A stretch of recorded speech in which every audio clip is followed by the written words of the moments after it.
Slick back.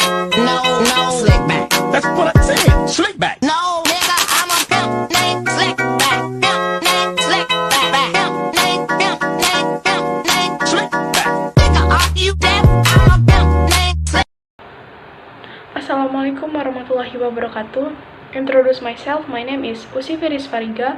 I am from MNJ 22B, NPM 2241171. In this video, I will explain about a measure of the spread of a single data. Ukuran penyebaran data tunggal, measure of dispersion, adalah statistik yang memberikan informasi tentang sejauh mana nilai-nilai dalam suatu kumpulan data tersebar atau tersebar luas dari pusat distribusi data. Ukuran penyebaran membantu memberikan gambaran tentang variasi atau keberagaman data.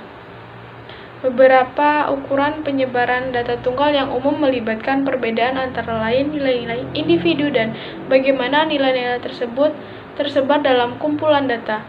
Beberapa ukuran penyebaran yang umum meliputi 1. Rentang, range.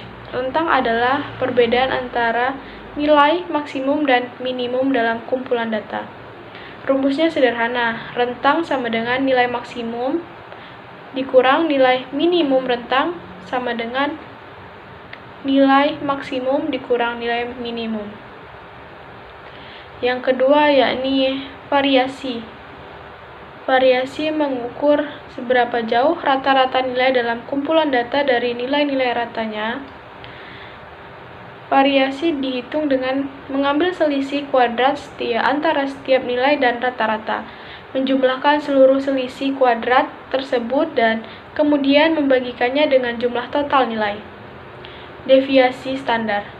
Deviasi standar adalah akar kuadrat dari variasi.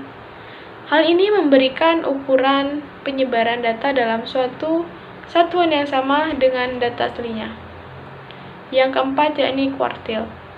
Kuartil membagi data menjadi 4 bagian yang sama besar.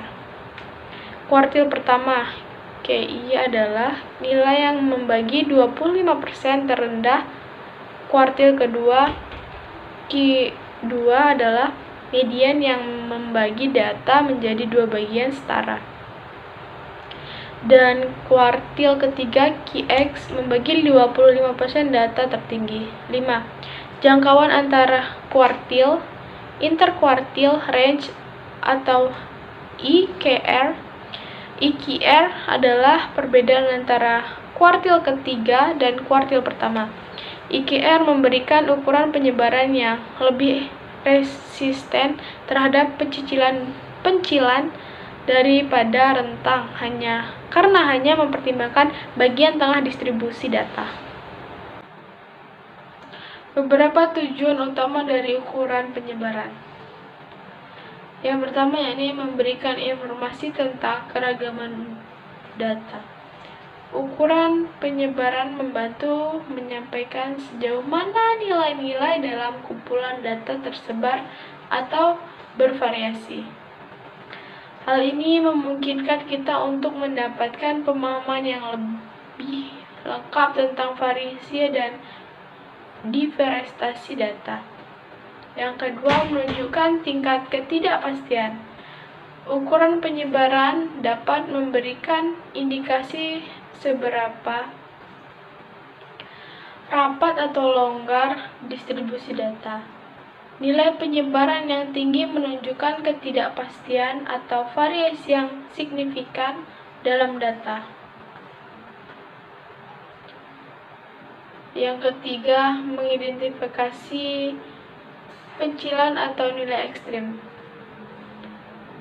Dengan memeriksa ukuran penyebaran, kita dapat mengidentifikasi potensi adanya pencilan, outlier, atau nilai-nilai ekstrim yang mungkin mempengaruhi nilai statistik secara signifikan.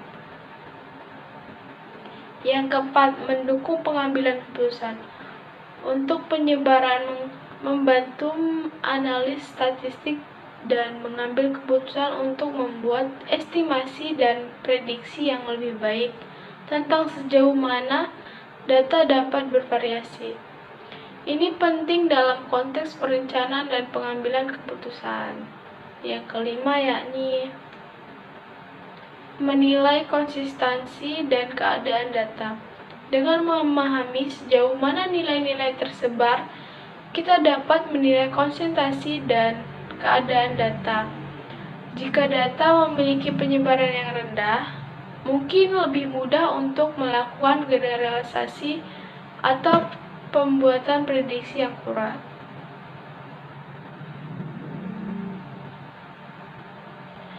Manfaat dari penggunaan ukuran penyebaran data tunggal. 1. Mengidentifikasi pencilan outliers. Ukuran penyebaran membantu dalam mengidentifikasi nilai-nilai ekstrim atau pencilan dalam data. Pencilan dapat memiliki dampak besar pada analisis statistik dan mempengaruhi keakuratan interpretasi hasil. Yang kedua yakni evaluasi konsistensi data. Dengan menggunakan ukuran penyebaran, analis dapat menilai sejauh mana data konsisten atau heterogen. Data dengan penyebaran yang tinggi mungkin menunjukkan variasi yang besar, sementara data dengan penyebaran yang rendah mungkin lebih konsisten. Yang ketiga yakni perhitungan interval kepercayaan. Ukuran penyebaran dapat digunakan untuk menghitung interval kepercayaan yang memberikan pikiran sejauh mana rata-rata atau parameter lain mungkin bervariasi dalam sampel dari populasi. Fungsi penyebar data tunggal merujuk pada berbagai metrik dan statistik yang digunakan untuk mengukur sebaran, variasi atau penyebaran data dalam suatu kumpulan data. Ini penting dalam analisis statistik karena membantu kita memahami sejauh mana data tersebar, bagaimana data-data tersebut tersebar, dan seberapa heterogen dan homogen distribusi data tersebut.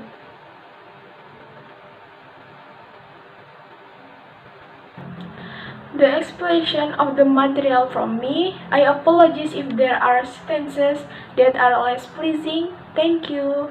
Assalamualaikum warahmatullahi wabarakatuh.